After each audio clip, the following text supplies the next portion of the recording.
We want justice, এই স্লোগানে তোলপাড় গোটা দেশ। এমত অবস্থায় দেশের প্রধানমন্ত্রী যশস্বী নরেন্দ্র মোদীজি উনি আশ্বস্ত করলেন আজকে প্রত্যেকটি নারী নির্যাতনকারী সর্বোচ্চ এবং কঠোরতম শাস্তির ব্যবস্থা করা হবে। এই কথা শুনে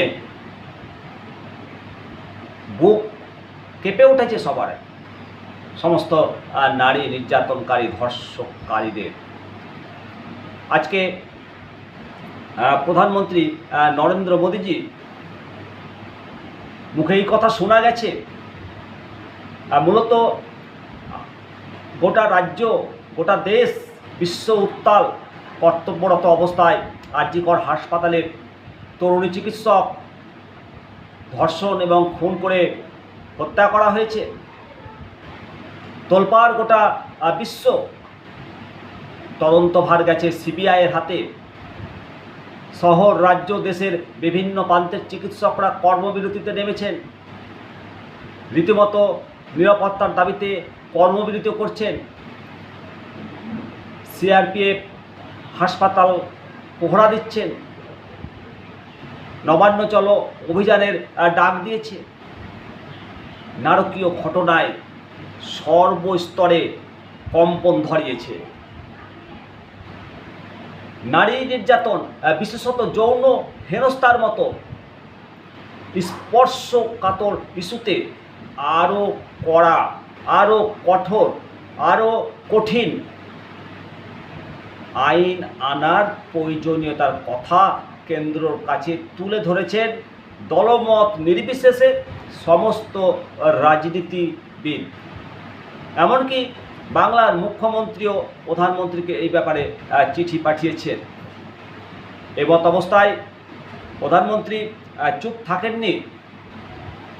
উনি পরিষ্কার আজকে জানিয়ে দিলেন, মহারাষ্ট্রের জলগাঁওতে লাখপতি দিদিদের সম্মেলনে উনি উপস্থিত ছিলেন এবং সেখানে গিয়ে অপরাধীরা কেউ পার পাবে না বলে আশ্বস্ত করেছেন এবং ন্যায় সংহিতার বিধানের কথা তিনি উল্লেখ করেছেন। মূলত এই ন্যায় সংহিতা বিধান, প্রধানমন্ত্রী নরেন্দ্র মোদীজির বক্তব্য যে নাবালক নাবালিকাদের ওপরে যৌন হেনস্থার মতো ঘটনা ঘটলে শাস্তি হিসেবে এখনকার আইনে মৃত্যুদণ্ড বা যাবজ্জীবন কারাদণ্ডের বিধান রয়েছে। কিন্তু এসব ছাড়াও তাদের উপর নানা ধরনের হিংসার ঘটনা ঘটে, কোন অপরাধে কী শাস্তি তা নির্দিষ্ট করা নেই। কিন্তু ভারতীয় ন্যায় সংহিতায় তা স্পষ্টভাবে বলা রয়েছে। আমি আপনাদের নিশ্চিত করছি, মহিলাদের ওপর সব রকম অত্যাচার বন্ধ করে রাজ্য সরকারগুলির পদক্ষেপে সর্বদা পাশে আছে কেন্দ্র। আমাদের সরকার অপরাধীদের কঠোর থেকে কঠোরতম শাস্তি দিতে বদ্ধপরিকর। লাখপতি দিদিদের সম্মেলনে নারী ক্ষমতায়নের পক্ষে সওয়াল করেছেন প্রধানমন্ত্রী নরেন্দ্র মোদীজি। উনি বলেছেন যে সমাজ থেকে এ ধরনের মানসিকতা মুছে গেলে তবেই আমরা এই অত্যাচার বন্ধ করতে সফল হব। ভারতীয় ন্যায় সংহিতার কথা উল্লেখ করেও মোদীজির আরও বক্তব্য, আগে এসব ঘটনার ক্ষেত্রে ঠিক সময়ে এফআইআরও হতো না, এফআইআর সময়মতো করা হতো না, বিচার প্রক্রিয়ায় গাফিলতি হতো, দেরি হতো। কিন্তু আমরা এসব কাজকে ত্বরান্বিত করার লক্ষ্যে এগিয়েছি।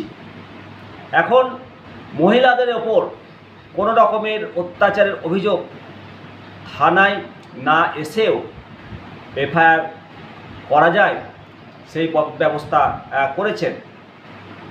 সুতরাং দেশের যে কোনো প্রান্তে যদি নারী নির্যাতনের মতো কোনো ঘটনা ঘটে, তাহলে আপনারা ইমেল বা হোয়াটসঅ্যাপে অভিযোগ করতে পারেন। পশ্চিমবঙ্গের আর.জি. কর মেডিকেল কলেজ এবং হসপিটালে যে ঘটনা ঘটেছে, এক্ষেত্রেও এফআইআর করতে গড়িমসি করা হয়েছিল।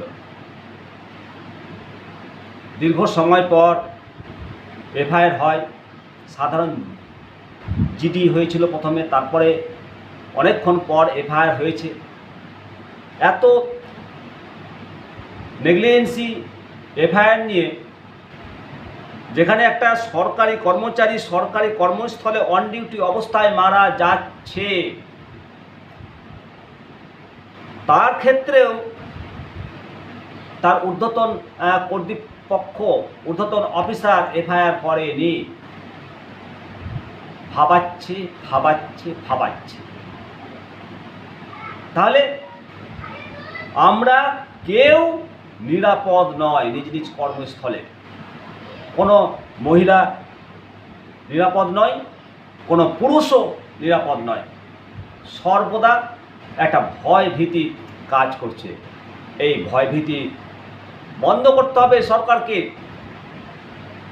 সরকারকে নিরাপত্তা দিতে হবে প্রত্যেকটি সরকারি কর্মচারীকে, প্রত্যেকটা বিদ্যালয়কে, প্রত্যেকটা শিক্ষকদের, প্রত্যেক ছাত্রছাত্রীর নিরাপত্তার ব্যবস্থা করতে হবে। প্রত্যেকটি বিদ্যালয়ে সিসিটিভি দিয়ে মুড়ে ফেলতে হবে এবং প্রত্যেকটি বিদ্যালয়ে প্রশাসন থাকবে গেটের বাইরে, যাতে উটকো ঝামেলা না হয়।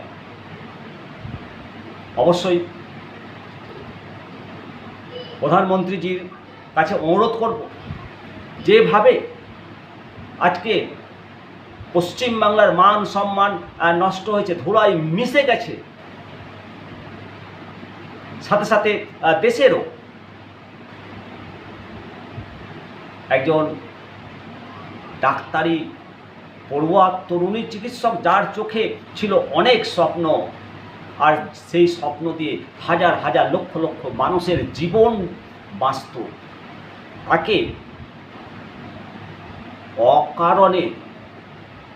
তাকে অকালে ঝরে যেতে হলো। তার জীবন দিয়ে হয়তো আগামী প্রজন্মের শিশুকন্যাদের জন্য সুরক্ষা রচনা, ইতিহাস তৈরি হবে।